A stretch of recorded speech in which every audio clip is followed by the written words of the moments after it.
محمد صاحب الزاد والميراث والبراق والعلم دافع البلاء والوباء والوقت والمرض والعلم اسمه مكتوب مرفوع مشفوع منبوذ باللوح والقلم سيد العرب والعجم جسمه مقدس معطر مطهر منظر في البيت والحرم شمس الضحى بدر الدجى سجرنا نور الهدى تحت الورى مصباح الظلم جميل الشيعم شفيع الأمم صاحب الجود والكرم والله عاصمه وجبريل خادمه والبراق مرغبه والمعراج سبره وسدرة المنتهى مقامه وقاب قوسين مطلوبه والمطلوب مقصوده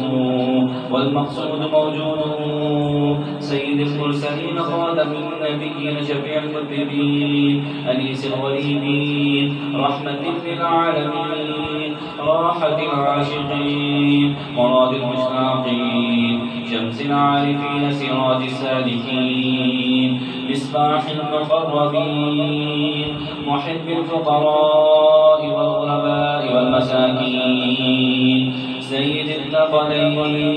نبي الحرمين إمام القبلتين وسيلتنا في الدارين صاحب قاب قوسين محبوب رب المشرقين ورب المغربين جد الحسن والحسين جد الحسن والحسين جد الحسن والحسين مولانا مولى الثقلين أبي القاسم محمد بن عبد الله نور من نور الله يا أيها المشتاقون بنور جماله بلغ العلا بكماله كشف الدجى بجماله حسنت جميع خصاله صلوا عليه وآله وأصحابه وسلموا تسليما اللهم صل على سيدنا مولانا محمد وعلى آل سيدنا ومولانا محمد وبارك وسلم وصل عليه سبحان ربك رب العزة عما يصفون وسلام على المرسلين والحمد لله رب العالمين.